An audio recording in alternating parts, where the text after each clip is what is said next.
தந்தை, மகன், தூய ஆவியாரின் பெயராலே நம் ஆண்டவராகிய இயேசு கிறிஸ்துவின் அருளும் கடவுளின் அன்பும் தூய ஆவியாரின் நட்புறவும் உங்கள் அனைவரோடும் என்றும் இருப்பதாக. இயேசு கிறிஸ்துவில் பிரியமான சகோதர சகோதரிகளை, ஜூன் மாதம் 13ஆம் தேதி புனித பதுவை அந்தோனியாருடைய விழாவை நாம் கொண்டாடுகின்றோம். கோடி அற்புதர் என்று அவர் புகழப்படுகின்றார்.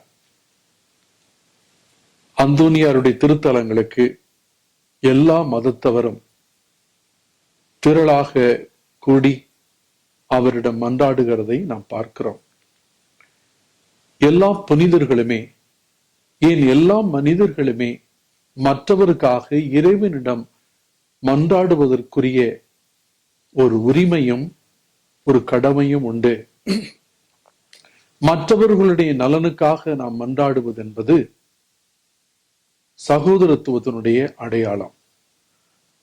புனிதர்கள் நமக்காக ஜெபிப்பது, நம்மோடு கூட அவர் உறவு கொண்டிருப்பது, நாம் அவர்களோடு உறவு கொண்டு அவரிடம் அவர் வழியாக இறை அருளை பெற்றுக்கொள்வது, புனிதருடைய சமூக பிரயோஜனத்தை விசுவசிக்கிறேன் என்று நாம் விசுவாசத்திலே பிரமாணத்திலே கூறுவதன் அடையாளமாகும்.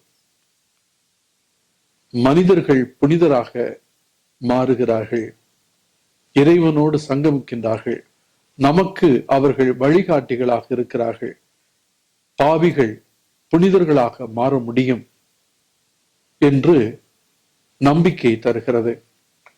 புனிதர்கள் வாழ்கிற பொழுது எல்லாருக்கும் உதவியாக இருந்தார்கள். இறந்த பிறகும் கூட கடவுள் நமக்காக அவர்கள் ஜெபிக்க அவர்களுக்கு உரிமையும் கொடுத்திருக்கிறார். அவருடைய மன்றாட்டுகளை கேட்டு தந்தையோடு கூட இருக்கிறவர்கள் இறைவனிடம் பெற்று நமக்கு கொடுக்கின்றார்கள். ஆகவேதான் எல்லா அந்தோனியாருடைய திருத்தலங்களுக்கு கோடி அற்புதர் என்று சொல்லி எல்லா மதத்தை சார்ந்தவரும் போகிறார்கள், வரங்களை பெற்றுக் கொள்கிறார்கள், நன்றி செலுத்துகிறார்கள், நன்றி கடிதங்கள் எழுதுகிறதை நாம் பார்க்கிறோம்.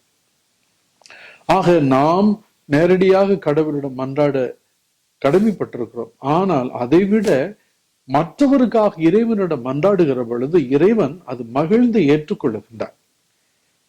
ஆகவேதான் கோடி அற்புதர் என்று பெயர் பெறக்கூடிய வாய்ப்பை அவர் பெற்றுக்கொண்டார். திருப்பலி தகுந்த முறையில் ஒப்புக் கொடுக்க நாம் பாவங்களை ஏற்று மனவருந்தி மன்னிப்பு கேட்போம். எல்லாமல்ல இறைவனிடமும் சகோதர சகோதரிகளை உங்களிடமும் நான் பாவி என்று ஏற்றுக்கொள்கிறேன். ஏனெனில் என் சிந்தனையாலும் சொல்லாலும் செயலாலும் கடமையில் தவறியதாலும் பாவங்கள் பல செய்தேன். என் பாவமே, என் பாவமே, என் பெரும் பாவமே.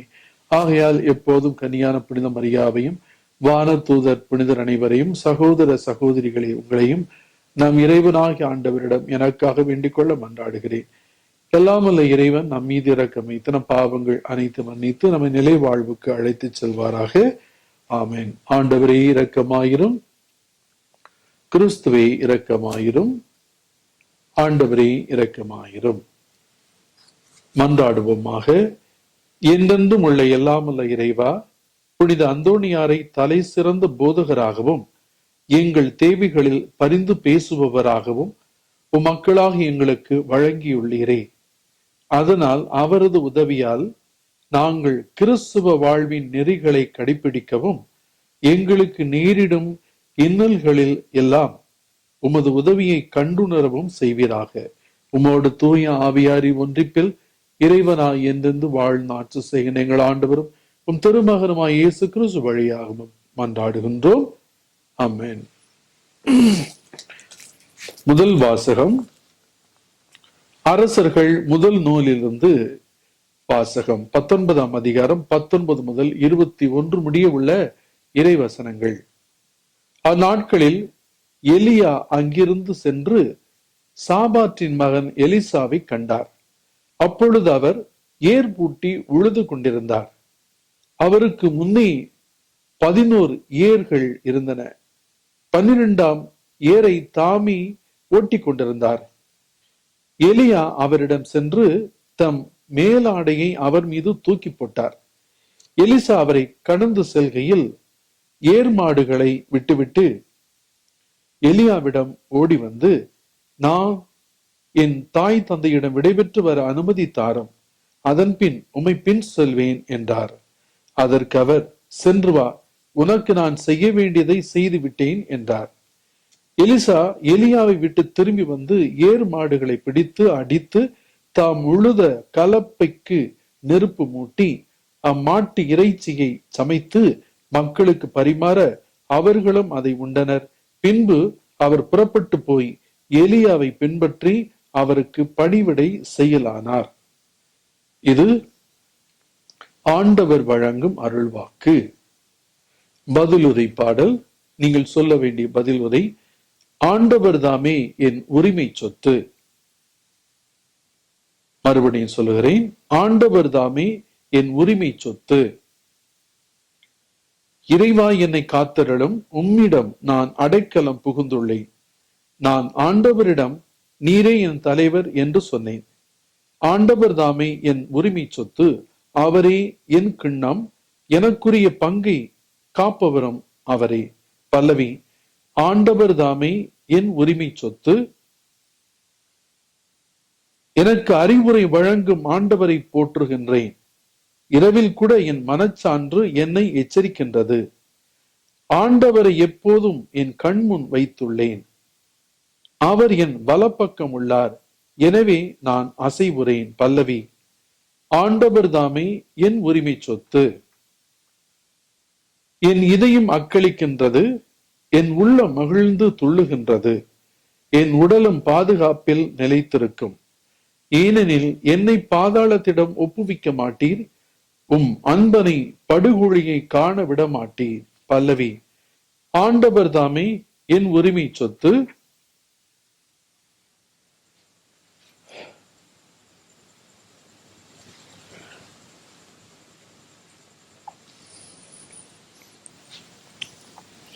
அல்லேலூயா, அல்லேலூயா.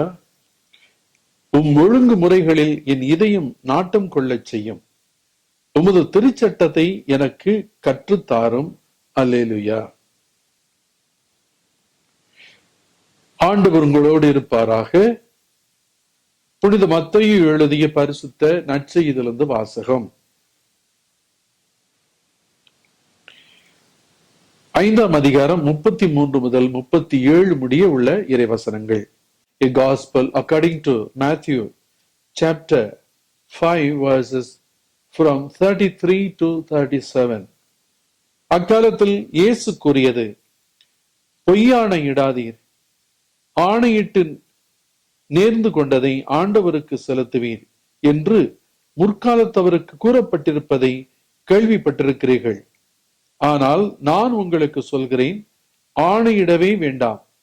விண்ணுலகின் மேலும் ஆணையிட வேண்டாம், ஏனென்றால் அது கடவுளின் அரியணை. மண்ணுலகின் மேலும் வேண்டாம், ஏனெனில் அது அவரின் கால் மணை. எருசலேம் மேலும் வேண்டாம், ஏனெனில் அது பேரரசனின் நகரம். உங்கள் தலையின் மேலும் வேண்டாம், ஏனெனில் உங்கள் தலைமுடி ஒன்றையேனும் வெள்ளையாக்கவோ கருப்பாக்கவோ உங்களால் இயலாது. ஆகவே நீங்கள் பேசும்போது ஆம் என்றால் ஆம் எனவும், இல்லை என்றால் இல்லை எனவும் சொல்லுங்கள். இதைவிட மிகுதியாக சொல்வது எதுவும் தீயோனிடமிருந்து வருகிறது என்றார். இது வாழ்வு தரும் கிறிஸ்துவின் நற்செய்தி. இயேசு கிறிஸ்துவில் பிரியமான சகோதர சகோதரிகளே, ஆண்டவர் ஆணையிடவே வேண்டாம் என்று சொல்லுகின்றார். பேச்சு ஆம் என்றால் ஆம் எனவும், இல்லை என்றால் இல்லை எனவும் இருக்கட்டும் என்று கூறுகிறார். தெளிவாக இருக்க வேண்டும். அது ஆம் என்று சொன்னாலும் சரி, இல்லை என்று சொன்னாலும் சரி, நாம் தெளிவோடு இருக்க வேண்டும். நாம் எதற்காக ஆம் என்று சொல்லுகிறோம், எதற்காக இல்லை என்று சொல்லுகிறோம் என்பதை விளக்கக்கூடிய விதமாக நம்முடைய செயல்பாடுகள், முடிவுகள் இருக்க வேண்டும் என்று சொல்லுகின்றார். கலப்பையில் கை வைத்த பின் திரும்பி பார்ப்பவன் எனக்கு ஏற்றவன் அல்ல என்று இயேசு சொல்லுகிறதை நாம் பார்க்கிறோம். இங்கே முதல் வாசகத்திலே எலியா எலிசாவை தேர்ந்தெடுக்கின்றார். எலிசா 12வது ஏரை பூட்டி உழுது கொண்டிருக்கிறார். அவருக்கு முன்னதாக 11 ஏர்கள் போய்கொண்டிருக்கிறது. 12வதாக இவர் ஓட்டி கொண்டிருக்கிறார். எலியா சென்று அவர் மீது தன் போர்வையை விட்டு போகின்றார். நான் வீட்டுக்கு போய் சொல்லிவிட்டு வரட்டும் என்று சொல்லுகிறார். உடனே எலியா என்ன சொல்லுகிறார், நான் செய்ய வேண்டியதை செய்து விட்டேன் என்று சொல்லிவிட்டு போகிறார். சென்று வா, உனக்கு நான் செய்ய வேண்டியதை செய்து விட்டேன். கடவுள் என்னை செய்ய சொன்னார், உன்னை நான் தேர்ந்தெடுத்து விட்டேன், நீதான் இறைவாக்கினர் என்று சொல்லி எனக்கு அடுத்து பணியாற்ற போகிறவர் என்று சொல்லிவிட்டு அவர் போகிறார். எலிசா என்ன செய்கிறார், அதுதான் ரொம்ப முக்கியமான ஒன்று. உடனே முடிவெடுக்கிறார். என்ன முடிவெடுக்கிறார்? நான் செய்ய வேண்டியது செய்து விட்டேன் என்கிறார். அப்படி என்றால் என்னை பின்பற்றி வா என்கிறார். உடனே எலிசா எலியாவை விட்டு திரும்பி வந்து ஏர் மாடுகளை பிடித்து அடித்து தாம் உழுத கலப்பைக்கு நெருப்பு மூட்டி அம்மாட்டு இறைச்சியை சமைத்து இம்மக்களுக்கு பரிமாற அவர்களும் அதை உண்டனர். பின்பு அவர் புறப்பட்டு போய் எலியாவை பின்பற்றி அவருக்கு பணிவிடை செய்யலானார் என்று பார்க்கிறார். போர்வை இவர் போட்டுவிட்டு அவர் போகிறார். அவர் என்ன சொல்கிறார், ஓடி போய் நான் என் தாய் தந்தையுடன் விடைவிட்டு வர அனுமதி தாரும், அதன் பின் உம்மை பின்பற்றுகிறேன் என்று சொல்கிறார். குழப்பமா இருக்கிறார். இவர் தேர்ந்தெடுத்துட்டாரு. ஐயோ, இவர் என் மேல போர்வை போட்டுட்டாரே, அப்ப என்னை தேர்ந்து விட்டார், இவர் பின்னால போகணுமே, நான் போய் முதல்ல அப்பா அம்மாட்ட சொல்லலையே என்று சொல்லி கேட்கிறேன். போய் அப்பா அம்மாட்ட சொல்லிட்டு வரேன் என்கிறார். நான் செய்ய வேண்டியதை உனக்கு செய்து விட்டேன் என்று அவர் சொல்லுகிறார். உடனே எலிசா முடிவெடுக்கிறார். ஆம், இல்லை, இந்த இரண்டிலே அவர் ஒரு முடிவெடுக்கிறார். ஆம், நான் இவரை பின்பற்றுகிறேன், அப்பா அம்மாட்ட சொல்ல வேணாம், இவரை பின்பற்றுகிறேன். என்ன செய்யணும்? உடனே அவர் முடிவெடுக்கிறார். முடிவெடுத்த பிறகு அவருடைய செயல்பாடுகள், அவர் சம்மதம் தெரிவித்து அவர் பின்னே போகிறார் என்று உணர்ந்து தன்னுடைய கடந்த கால வாழ்க்கை நிறைவு செய்கிறார். காளை அந்த ஏரியிலே 12வது ஏரியிலே பூட்டப்பட்டிருந்த அவர் ஓட்டி கொண்டிருந்த அந்த காளைகளை அடித்து சமைத்து மக்களுக்கு பரிமாறுகிறார். தான் உழுத கலப்பைக்கு நெருப்பிட்டு அதிலே சமைத்து எல்லாருக்கும் கொடுக்க, எல்லாரும் சாப்பிடுகிறார்கள். அதோடு முடிந்தது. கடந்த கால வாழ்க்கை முடிந்து போனது. ஏர் ஓட்டுறது, மாடு பராமரிக்கிறது, உழுகிறது, விவசாயம் பண்றது, அப்பா அம்மா பாத்துக்கிறது, இது எல்லாம் அவர் கடமையில விட்டு முற்றிலுமாக அந்த கலப்பை நெருப்பிட்டு எரிக்கிறார். காளைகளை கொன்று சமைக்கிறார். எல்லாரும் பசியார விடுகிறார். எல்லாரும் சாப்பிடுங்க. முடிஞ்சு போச்சு. இதோடு முடிந்து விட்டது. அவருடைய கடந்த கால வாழ்க்கை நிறைவு பெற்றதனுடைய மகிழ்ச்சியின் அடையாளமாகவும் இறைவாக்கினராக கடவுள் அழைத்ததை ஏற்றுக்கொண்டு எலியாவின் பின்னாலே இனி நான் வாழப்போகிறேன் என்கிற ஒரு சந்தோஷம், எனக்கு ஒரு மிகப்பெரிய மகிழ்ச்சியான வாழ்க்கை கிடைத்திருக்கிறது, கொடுக்கப்பட்டிருக்கிறது என்று சந்தோஷமாக என்ன செய்கிறார், அங்கு சமைத்து விருந்து கொண்டாடுகிறார். எல்லாரையும் சமைக்க வைத்து விட்டு அவர் பின்னே போகிறதை நாம் பார்க்கிறோம். பின்பு மக்களுக்கு பரிமாற அவர்களும் அதை உண்டனர். சாப்பிட்டு முடிச்சாச்சு, செலிப்ரேஷன் முடிஞ்சிருச்சு. பின்பு அவர் புறப்பட்டு போய் எலியாவை பின்பற்றி அவருக்கு பணிவிடை செய்யலானார். கடவுளுடைய பணியை ஏற்றுக்கொள்கிறார். இங்கே இயேசு சொல்லுகிறார், உன் பேச்சு ஆம்னா ஆம்னு இருக்கட்டும், இல்லைன்னா இல்ல இருக்கட்டும். ஏதாவது ஒன்று நீ முடிவிடு. ஆமாம்னு சொல்லிட்டு இல்லைன்னு சொல்லிட்டு இப்படி தலைவிட சுத்தி முத்தி ஆமாவும் இல்லையாவும் தலையை ஆட்டக்கூடாது. முடிவெடுக்கணும். குழப்பவாதியா இருக்கக்கூடாது. ஆத்துல ஒரு கால சேத்துல ஒரு கால எடுக்க. நல்லவனுக்கு நல்லவன், கெட்டவனுக்கு கெட்டவன் ஆயிருப்பேன்.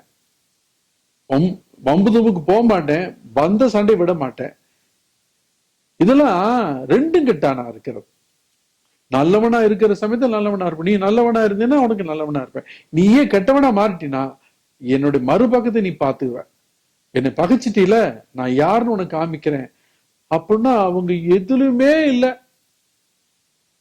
சூடா இருக்கிற டைம்ல சூடா, குளிரா இருக்க வேண்டிய குளிரா இல்லாம வெது வெதுப்பா இந்த பக்கமும் அந்த பக்கமும் இருந்துட்டு, இவங்க சொன்னாலும் ஆமா சரி, இந்த பக்கம் சொன்னாலும் ஆமா சரி, ஆடுற மாட்டு ஆடி கறந்துடணும், நமக்கு வேண்டியது பால், பாடுற மாட்டி பாடிக்கிறோம், நமக்கு வேண்டியது என் காரியம் நடக்கணும் என்பதற்காக நாம எல்லா நேரத்தும் வளைஞ்சு நெளிஞ்சு கும்பிடு போட்டுட்டு போறத ராஜதந்திரம்னு சொல்றாங்க. அது கடவுள்கிட்ட எடுபடாது.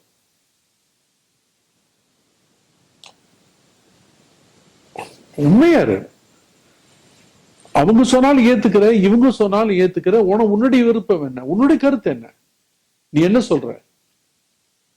இந்த நடுநிலைன்னு சொல்றாங்க பாருங்க, அது ரொம்ப ஆபத்தான ஒன்று, ரொம்ப டேஞ்சரஸான முழு காரியவாதிகள், அவங்க சந்தர்ப்பவாதிகள். சில பேர் பாத்தீங்கன்னா இவங்க சண்டை போட்டாங்கன்னா சில பேர் இவங்கிட்டையும் நல்ல ஃப்ரெண்ட்ஷிப்பா இருந்துக்குவாங்க, இவங்ககிட்ட வரும்போது இவங்ககிட்ட நல்லா பேசிக்குவாங்க, இவங்ககிட்ட நல்லா பேசிக்குவாங்க, இவங்கள்ட்ட காரியத்தை சாதிச்சுக்குவாங்க. அந்த பக்கம் போயிட்டு என்னமா இவனை போட்டு கொடுத்துட்டு அவன்கிட்ட காரியம் சாதிச்சுக்குவாங்க. இந்த ரெண்டு கட்டா இருக்காங்க பாருங்க, ரொம்ப ஆபத்தானவங்க. பங்குல பாத்தீங்கன்னா பங்கு சாமியார் ஒரு குரூப் எதிர்த்துக்கிட்டு இருப்பாங்க. ஒரு குறிப்பிட்ட ஓப்பனா சண்டை போடுறாங்க பாருங்க, அவங்க உண்மையாவே நம்ம மதிக்கத்தக்கவர்கள்.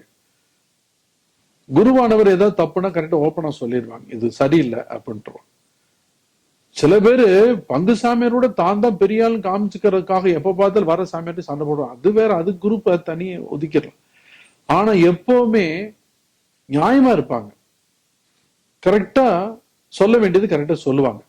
ஓப்பனா எதிர்க்கிறாங்க பாருங்க, ஓப்பன் எனிமி, ரொம்ப நல்லவங்க, அவங்கள மதிக்கலாம். ஏன்னா சில சமயம் நமக்கு தெரியாத சில குறைபாடுகள், தெரியாம நாம் செய்யற தவறுகளை எல்லாம் சுட்டி காண்பிப்பாங்க, நம்மை நெறிப்படுத்துவாங்க, அதை நாம் கேட்டு நம்மை ஒழுங்குபடுத்திக் கொள்ளலாம். ஆனா ஒரு குரூப், ஒரு 90% குரூப் என்ன பண்ணுவாங்க, நம்மகிட்ட வந்து பாருங்க ஃபாதர், உங்களை பத்தி அந்த ஆள் இப்படிலாம் சொல்றான், அவன் எப்பவுமே இப்படிதான் ஃபாதர், அவன் திமிரு ஃபாதர், அவன் உங்க வர்ற சாமியார் பூரா ஏத்து நின்றுகிட்டு இருப்பான், ரொம்ப மோசமானவன் ஃபாதர் அப்படின்னு. அவனை பத்தி எல்லாம் உங்களுக்கு தெரியாது ஃபாதர், அவன் அந்த ஃபாதர்கிட்ட அவன் அப்படி பண்ணா, இவ இப்படி பண்ணா, அந்த பொம்பளை இருக்காளே ராட்சசி சாமி, சும்மா முக்கோட போட்டு இழுத்து போத்திட்டு வந்து கோயில் முன்னாடி உட்காந்துக்குவான், ஆனா பண்றதால அட்டூழியம், சனியும் பிடிச்சவ, அந்த நம்ம பங்குக்கு பிடிச்ச சனியும் பிடிச்சவ என்று சொல்லி கண்டபடி நம்மகிட்ட வந்து அந்த பொம்பளைய பத்தியும் மத்தவனை பத்தி சொல்லுவாங்க. அங்க போய் என்ன சொல்லுவாங்க, இந்த சாமியார் சரியில்லைம்மா. ஆமாண்ணே, ஐயோ நான் எத்தனையோ சாமியார் பார்த்துட்டேன், ஆனா இந்த சாமியார் நான் பார்க்கல, மோசமானவன், ஐயோ சாமி ஒண்ணு, இந்த பங்கு விட்டு எவ்வளவு துரத்த முடியுமோ துரத்தணும், நீங்க லெட்டர் எழுதுங்கண்ணே, நான் கையெழுத்து போடுறேன். ஆமாமா, நீ லெட்டர் எழுது, நீ எல்லாம் எவ்வளவு கரெக்டா இருக்கிற, பாரம்பரியத்தை காக்குற அம்மா, நீ எப்படிப்பட்டவங்க, உங்க பரம்பரை என்ன, நீங்க விட்டுறாதீங்க, தைரியமா இருங்க, நாங்க பின்னாடி நிக்கிறோம், எங்க கையெழுத்து போட சொல்லுங்க, நாங்க கையெழுத்து போடுறோம், நாங்க கூட பிஷப் வர்றீங்க, நான் வர்றேன், நாங்க வர்றோம், நாங்க லெட்டர் எழுதுறீங்க, நானும் பாயிண்ட்லாம் எழுதி கொடுக்குறேன் அப்படின்னு அங்கேயும் பேசிக்குவாங்க. ரொம்ப ஆபத்தான. இவங்க மட்டும் நல்லா, அவங்களை ஆட வந்து கோயிலுக்கு வருவாங்க, பூசை பார்ப்பாங்க, நன்மை வாங்குவாங்க, அருவருப்பான ஜென்மங்கள். பொதுவா பாத்தீங்கன்னா சில பங்குல நடைபெறுகிற பிரச்சனை நடக்கிறதுக்கு பெரும்பாலான காரணம் யாரு தெரியுங்களா, சைலண்டா இருக்கிறாங்க பாருங்க, நடக்கிறது வேடிக்கை பார்த்துக்கிட்டே உட்காந்துருப்பாங்க. விசாரிச்சுக்க, சந்தோஷம், என்னாச்சு இன்னைக்கு, என்ன ஏதாவது விஷயம் கிடைச்சிச்சா, ஆமா சாமியாருக்கு லெட்டர் எழுதிருக்கு, இது பண்ணிருக்கிறாங்க அப்படின்னு சொல்லிட்டு இப்படி விஷயம் கேட்டுக்குவாங்க, இங்கேயும் கேட்டுக்குவாங்க அங்கேயும் கேட்டுக்குவாங்க. ஒரு மதப்பு ஆமான்னு இல்லாம இந்த பக்கம் இல்லாம இவங்கதான் ரொம்ப டேஞ்சரஸான மக்கள். நம்மகிட்ட வந்து அவனை பத்தி குறை சொல்றான்னு வச்சுங்களேன், அவன் நிச்சயமா வெளியில போய் நம்மை பத்தி மத்தவன்ட்டு சொல்லுவான். இவன் ரொம்ப ஆபத்தானவன், ரொம்ப டேஞ்சரஸான குரூப். இந்த பெரும்பாலும் அமைதியா இருப்பான், எதுக்கு அவங்க கூட சண்டை போட்டுக்கான்.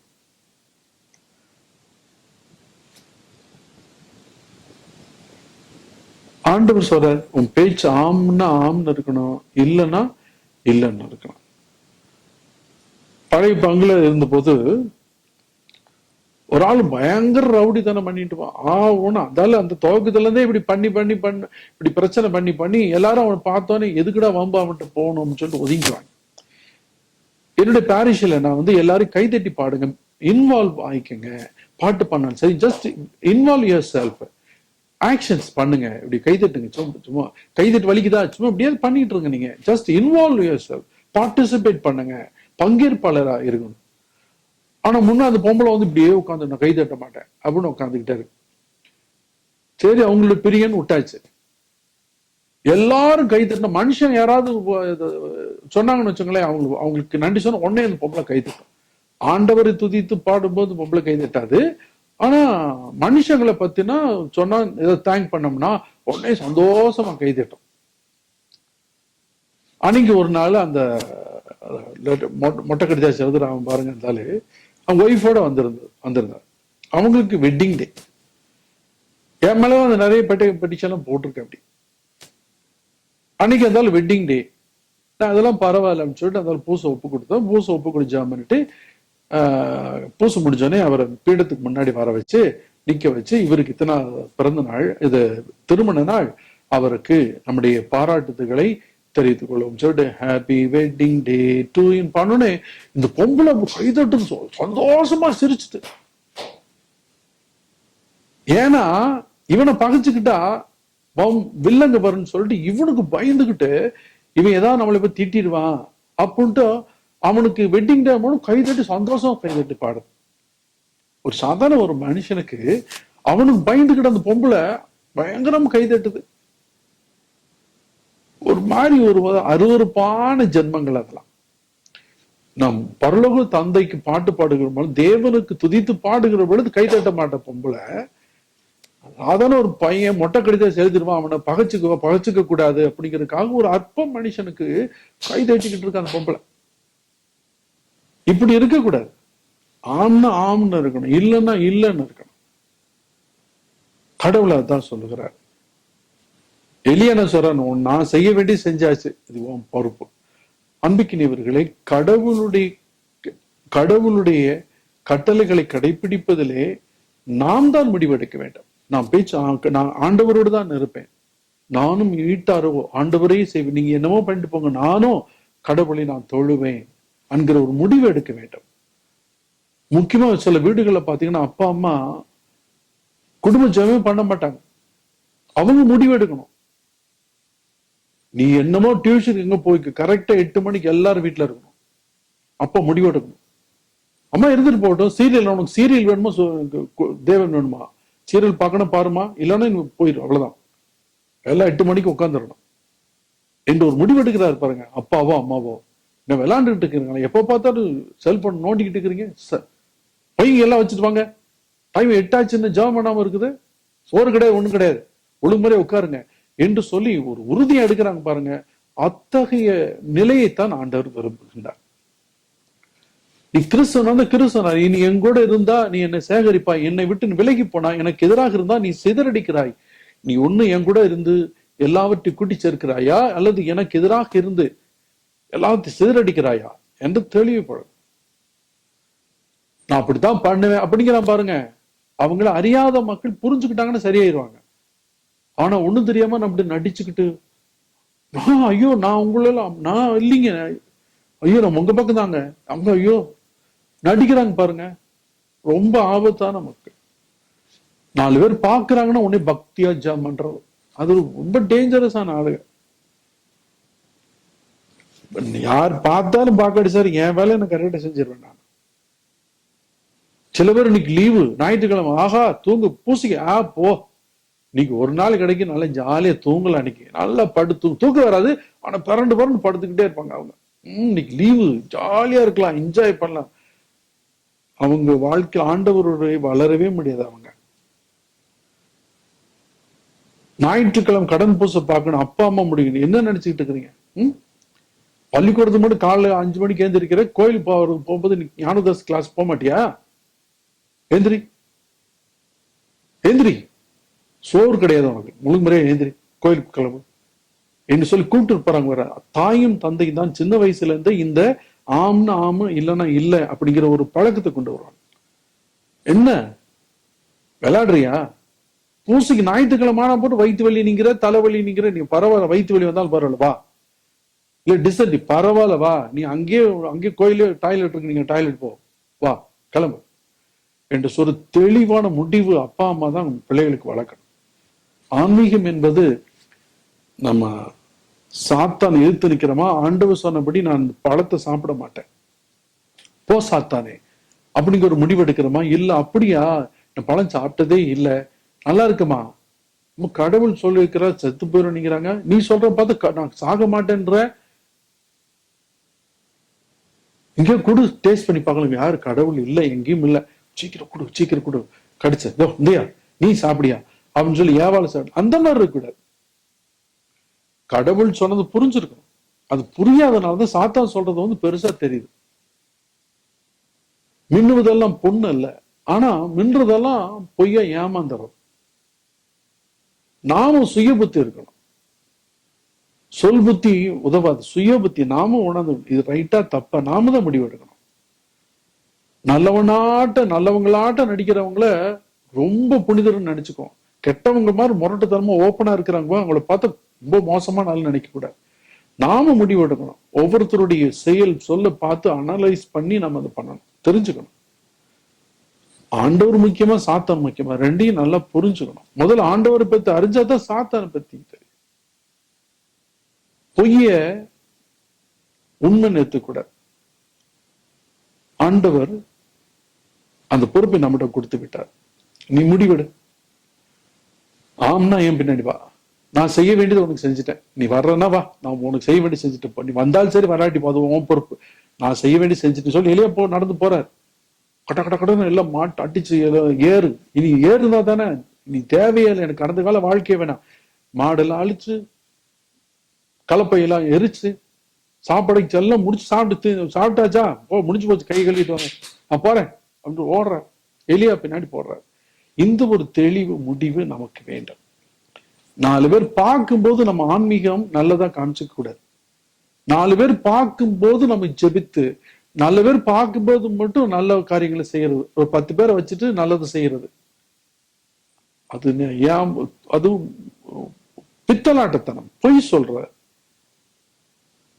யார் பார்த்தாலும் சரி பார்க்கலாலும் சரி கரெக்டா நம்ம 3 மணிக்கு ஜெபம் பண்ண உட்காந்துரும். பைபிள் படிக்கிறது பைபிள் படிக்க 4 பேர் இல்ல எனக்கு ஜெபம், நீ இது ஜெபிக்க பிரதர், இது என்னுடைய ஜெப நேரம், நான் போங்க நான் ஜெபிக்கணும் அப்படின்னு போகக்கூடாது. உண்மையா இருக்கிறவங்க கொஞ்சம் வேலை இருக்குங்க அவசரம் நாளைக்கு பார்க்கலாங்க சொல்லிட்டு போக்குறவங்க. ஏமாத்துற ஆளுங்க நல்ல பேர் வாங்கினுக்கிறேங்க, பிரதர் கோச்சுக்காதீங்க பிரதர், எனக்கு இந்த டைம்ல ஜெபிக்கிற டைம் பிரதர், நான் பைபிள் படிக்கணும் பிரதர், பிளீஸ் இன்னொரு நாள் பார்க்கலாங்க பிரதர், ஐயோ பைபிள் படிக்கலன்னா அப்படின்னு அடிப்பாங்க. உண்மையான ஆன்மீகவாதிகள் வந்து எதை பத்தி கவலைப்பட மாட்டாங்க.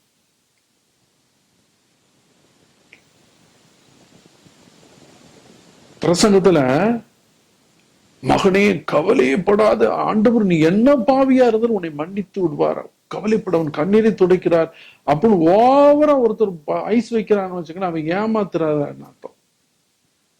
ஆட்டு பிடிக்கிறதுக்காக இந்த ஆளு இப்படி பொய்யா பிரசங்கம் வச்சுக்கிட்டு இருக்காரு. அவங்கள அப்படியே நீ என்ன வேணா தப்பு பண்ணிக்க, ஆண்டவர் உன்னை தண்டிக்க மாட்டார், உன்னை அன்பு செய்கிற, வா வா வா. ஸ்தாபகர்ல ஒரு மாதிரி அதெல்லாம் தப்பு. ஏசு தெளிவா இருந்தார். போ அப்பால ராயப்பரை பார்த்துட்டு அவர் கெஞ்சுறது, ஆண்டவரே நீ இந்த கஷ்டப்படக்கூடாதுன்னு, போ அப்பால சாத்தானே நினைக்கிறார். அவர் தான் தேர்ந்தெடுத்துட்டாரு, தனக்கு பின்னால் அவர் தான் நற்செய்தி திருச்சபையின் தலைவராக இருக்குன்னு முடிவெடுத்துட்டாரு. ஆனா ராயப்பர் வந்து தன்னுடைய மீட்பின் திட்டங்களுக்கு, மக்களுடைய மீட்புக்காக அவர் செய்ய போற காரியம் தடையா இருந்தோட போப்பால சாத்தான்னு துரத்துறாரு. ஆம்னா ஆம் தான், இல்லைன்னா இல்ல. கெத்செமனே தோட்டத்துல ஆமாவும் இல்ல இல்லைன்னு இல்ல குழம்புறாரு இயேசு, இந்த துன்பக்கெல்லாம் எனக்கு வேணாம், அது வரைக்கும் சரி சரி நம்ம செய்ய போறேன், நான் பாடுகள் பட போறேன் அப்படின்னு சொன்னவர் அந்த டைம்ல ஆமாவும் இல்லாம இல்லைன்னு இல்லாம குழப்பிட்டு இருக்கும் பொழுதுதான் அவர் ஒரு முடிவெடுக்கிறார், உன் சித்தப்படி ஆகட்டும் என்று சொல்லி தன்னுடைய விருப்பத்தை தூக்கி எறிஞ்சிட்டு கடவுளுடைய திட்டப்படி அவர் சிலுவை சுமக்க சென்றார். அந்த தெளிவு நமக்கு வேண்டும். இல்லைன்னு வச்சுங்களேன் நம்ம ஏமாத்திக்கிட்டு தான் இருப்போம். அடுத்தவன் பார்க்கணும் நீங்க இருக்க, அவன் அடுத்தவன் நம்ம பாராட்டி என்ன ஆக போகுது, அவன் பார்த்து மெச்சனா, அவன் பார்க்க மெச்ச வேண்டிய அவசியமே இல்லையே. அப்ப இன்னும் நாம இன்னும் ஒரு குழந்தையாவே இருக்கிறோம், ஆன்மீகம் இல்லை. ஆக அன்பிக்கினிய சகோதர சகோதரி, நானும் சரி நீங்களும் சரி, நாம் நம்முடைய ஆன்மீகம் ஆழமாக இருக்கும் என்றால் நாம் உண்மையாக இருப்போம். மனுஷங்களுக்காக நாம் நடிக்க மாட்டோம், வேஷம் போட மாட்டோம். உண்மை, ஆமா அப்படிதான் என்று சொல்லிட்டு இருப்போம். அவங்கதான் உண்மையான வீரர்களாக இருப்பார்கள். கதவு சாத்தி தான் ஜெபம் பண்ணுவாங்க. 4 பேர் பார்க்கும்போது ஜெபிக்க மாட்டாங்க. யாரு இல்லையா போய் உட்காந்து ஏதோ அது இது காரணம் சொல்லிட்டு போயிடுவாங்க, தனியா உட்காந்து ஜெபம் பண்ணுவாங்க. 4 பேர் பார்க்கும்போது பந்தா பண்ண மாட்டாங்க. ஜெபிப்போம். எங்க நல்ல தகப்பனே இறைவா, போலியான ஆன்மீகத்தை நாங்கள் தூக்கி எறிந்து விட்டு ஆவியிலும் உண்மையிலும் உம்மை தொழக்கூடிய விவேகத்தையும் ஞானத்தையும் எங்களுக்கு தருவீராக. இந்த மன்றாட்டுக்கள் எங்கள் ஆண்டவரும் திருமகனுமாய் இயேசு கிறிஸ்து வழியா பார்த்து மன்றாடுகின்றோம். ஆமென்.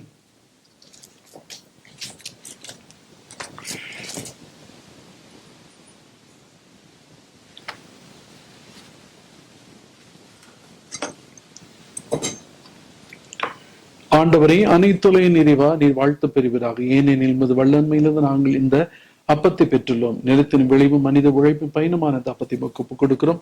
இது எங்களுக்கு வாழ்வளிக்கும் அப்பமாக மாறும்.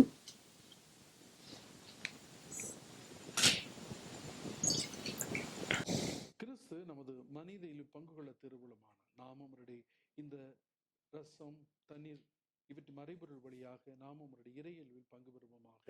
ஆண்டவரே, அனைத்துலக நிறைவா நீர் வாழ்த்து பெறுவீராக. ஏனெனில் உமது வல்லன்மையிலிருந்து நாங்கள் இந்த ரசத்தை பெற்றுள்ளோம். திராட்சை செடி மனித உழைப்பு பயணமான இந்த ரசத்தை ஒப்புக் கொடுக்கிறோம்.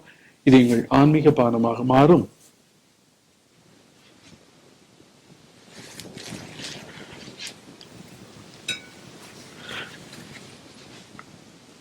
சகோதர சகோதரிகளே, என்னுடையது உங்களுடையதுமான இப்பலி எல்லாமல்ல தந்தையாகிய இறைவனுக்கு ஏற்றதாகும்படி மன்றாடுங்கள்.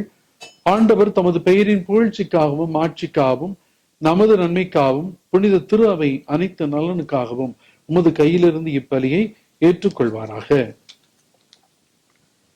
ஆண்டவரை மக்களின் இப்பலியை ஏற்றுக்கொள்ள மை வேண்டுகின்றோம். உமது மாட்சியின் பொருட்டு புனித பதுவை அந்தோனியாரின் பெருமைக்காக நாங்கள் ஒப்புக் கொடுக்கும் இப்பலி முடிவில்லா மீட்பை எங்களுக்கு அருள்வதாக. எங்கள் ஆண்டவராக கிறிஸ்து வழியாக பார்த்து மன்றாடுகின்றோம். ஆண்டவர் உங்களோடு இருப்பாராக. இதயங்களை மேலே எழுப்புங்கள். நாம் இறைவனாகிய ஆண்டவருக்கு நன்றி கூறுவோம். ஆண்டவரே, தூயவரான தந்தையே, என்றுமுள்ள எல்லாமல்ல இறைவா,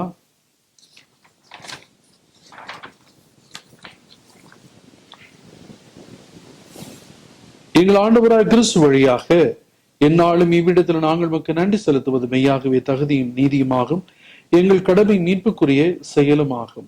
ஏனெனில் புனிதர்களின் திருக்கூட்டத்தில் நீர் ஒருவரை புகழ் பெறுகின்றீர். அவர்களின் பேரு பயன்களுக்கு ஏற்ப நீர் வெற்றி வாகை சூட்டும் போது கொடைகளுக்கு மணிமுடி சூட்டுகின்றீர். அவர்களுடைய வாழ்க்கை நெறி எங்களுக்கு எடுத்துக்காட்டாகவும் அவர்களோடு உள்ள உறவு ஒன்றிப்பு எங்களுக்கு தோழமையாகவும் அவர்களது பரிந்துரை எங்களுக்கு பேருதவியாகவும் இருக்க நீரே எங்களுக்கு அருளுகின்றீர். இவ்வாறு இத்தகைய திரளான சாட்சிகளால் நாங்கள் உறுதி பெற்று வாழ்க்கை போராட்டத்திலே தோல்வியுறாது நிலைத்து நின்று அழியாத மாட்சியின் முடியை அப்புனிதர்களோடு எங்கள் ஆண்டவராய் கிறிஸ்து வழியாக பெற்று மகிழ்வோமாக. ஆகவே வானதூதர் முதன்மை வானதூதரோடும் புனிதரின் பெருந்தரோடும் சேர்ந்து நாங்களும் உமக்கு புகழ்ச்சி பண்ணி செய்து முடிவின்றி சொல்லுவதாவது: தூயவர் தூயவர் தூயவர், வான்படைகளின் கடவுளாம் ஆண்டவர், விண்ணகமும் மண்ணகமும் ஆட்சியால் நிறைந்துள்ளன. உன்னதங்களிலே ஓசானா. ஆண்டவர் பெயரால் வருகிறவர் ஆசி பெற்றவர், உன்னதங்களிலே ஓசானா. ஆண்டவரே, நீர் மெய்யாகவே தூயவர், தூய்மை அனைத்துக்கு ஊற்றாகவே உம்முடைய ஆவியை பொழிந்து காணிக்கைகளை தூய்மைப்படுத்த வேண்டுகின்றோம். இவ்வாறு எங்கள் ஆண்டவர் இயேசு கிறிஸ்துவின் உடலும் இரத்தமுமாக எங்களுக்கு இவை மாறுவனவாக. அவர் பாடுபட உளம் கனிந்து தம்மை கையளித்த போது அப்பத்தை எடுத்து நன்றி செலுத்தி அதை பிட்டு தம் சீடர்களுக்கு அளித்து கூறியதாவது: அனைவரும் இதிலிருந்து பெற்று உண்ணுங்கள், ஏனெனில் இது உங்களுக்காக கையளிக்கப்படும் என் உடல்.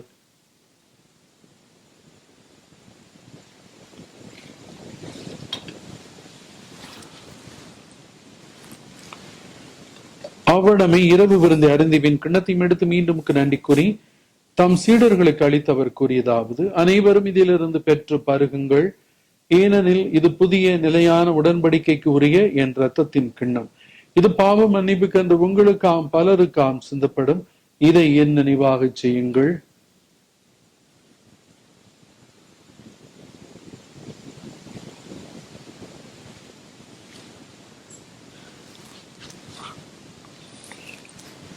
இது நம்பிக்கையின் மறைப்பொருள். ஆண்டவரே, நீர் வருமளவு முது இறப்பினை அறிக்கிடுகின்றோம், முது உயிர்ப்பினையும் எடுத்துரைக்கிறோம். ஆகவே ஆண்டவரே, நாங்கள் கிறிஸ்துவின் இறப்பினையும் உயிர்ப்பினையும் நினைவு கூர்ந்து வாழ்வு தரும் அப்பத்தையும் மீட்பளிக்கும் கிண்ணத்தையும் ஒப்புக் கொடுக்கின்றோம். திருமண் நின்று ஊழியம் புரிய தகுந்தவர்கள் எங்களை ஏற்றுக்கொண்டீர். எனவே உமக்கு நன்றி செலுத்துகிறோம். மேலும் கிறிஸ்துவின் உடலிலும் இரத்தத்திலும் பங்கு கொள்ளும் எங்களை தூய ஆவியார் ஒன்று சேர்க்க வேண்டும் என தாழ்மையுடன் மன்றாடுகிறோம். ஆண்டவரை உலகெங்கு பரவி இருக்கும் துறவையின் நினைவு கொண்டிருளும். எங்கள் திருத்தந்தை பிரான்சிஸ், எங்களாய தாமஸ் அக்வைனாஸ், ஏனைய ஆயர்கள், மறைமாவட்ட ஆயர்களுக்காக மன்றாடுங்கள். எல்லா துரு நிலையினதாகிய அனைவருடன் திரு அவை அன்பின் நிறைவேற செய்திருளும். நீர் உலகிலிருந்து மூலம் அழைத்துக் கொண்டு மரிய சிங்கராயர் அருளாயினும் அடியார்களின் நினைவு கொண்டிருளும். திருமகனோடு அவரது இறப்பில் இணைக்கப்பட்டிருந்த இவர்கள் உயிர்ப்பிலும் அவர் போலருக்கு செய்திருளும். மேலும் உயிர்த்தெழும் இது நோக்குடன் துயில் கொள்ளும் எங்கள் சகோதர சகோதரனின் நினைவு கொண்டிருளும். இறந்து போன அனைவருக்கு ஆஞ்சைப்பும் முக்கியமாக யாரும் நினையாத ஆன்மாக்கள், உத்திரிக்கிற நிலை ஆன்மாக்களுக்காக மன்றாடுவோம்.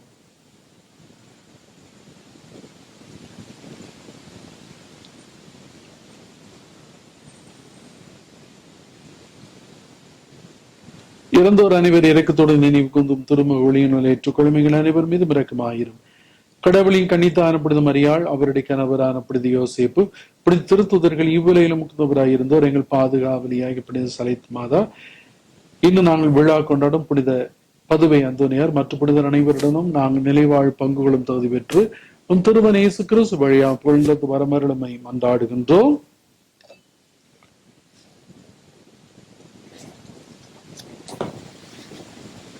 இவர் வழியாக இவரோடு இவரில் எல்லாம் வல்ல இறைவனாகிய தந்தையே, தூயாவியாரின் ஒன்றிப்பில் எல்லா புகழும் ஆட்சியும் என்றென்றும் உமக்கு உரியதே. ஆமென், ஆமென், ஆமென்.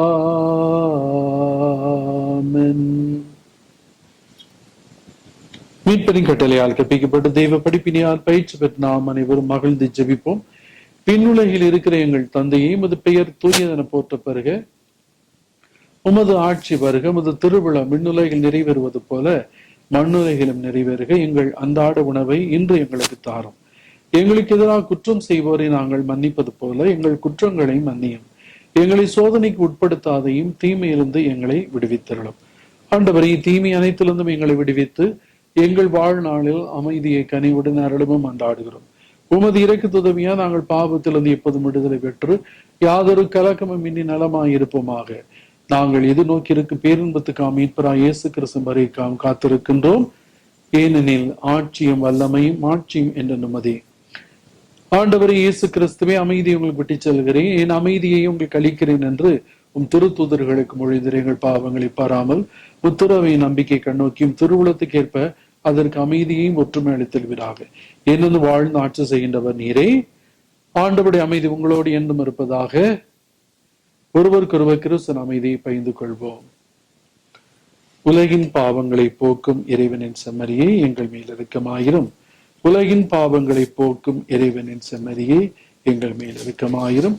உலகின் பாவங்களை போக்கும் இறைவன் செம்மறியை எங்களுக்கு அமைதியை அளித்திரளும்.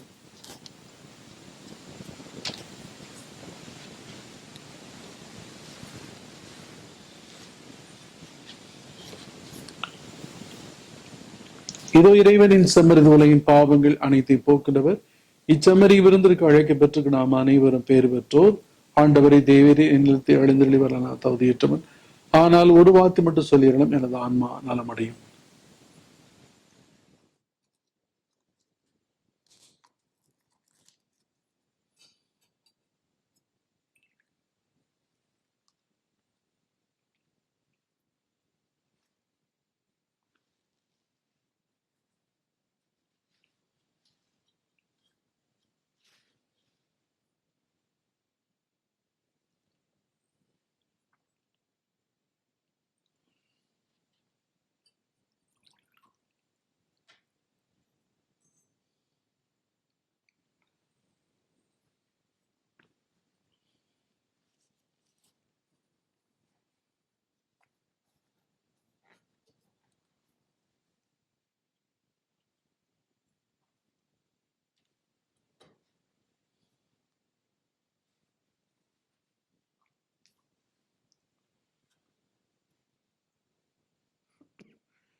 மன்றாடுவோமாக. ஆண்டவரே இறைவா, புனித அந்தோனியாரின் விழாவில் நாங்கள் பெற்றுக்கொண்ட கொடைகளின் ஆற்றல் அதன் பயனால் எங்களை நிரப்புவதாக. எங்களுக்கு இவ்வுலக வாழ்வுக்கான உதவியையும் முடிவில்லா பேரின்பத்தின் மகிழ்ச்சியும் பெற்று தருவதாக எங்கள் ஆண்டவராக கிறிஸ்து வழியாக மன்றாடுகின்றோம். ஆண்டவர் உங்களோடு இருப்பாராக. எல்லாமல்ல இறைவன் தந்தை, மகன், தூய ஆவியார் உங்கள் அனைவரையும் ஆசீர்வதித்து காத்திருப்பாராக. சென்று வாருங்கள், திருப்பலி நிறைவேறிற்று. நித்திய ஸ்துதிக்குரிய பரிசுத்த நற்கருணைக்கு பக்தியாய் ஆராதனை எத்திசையும் புரிவோம்.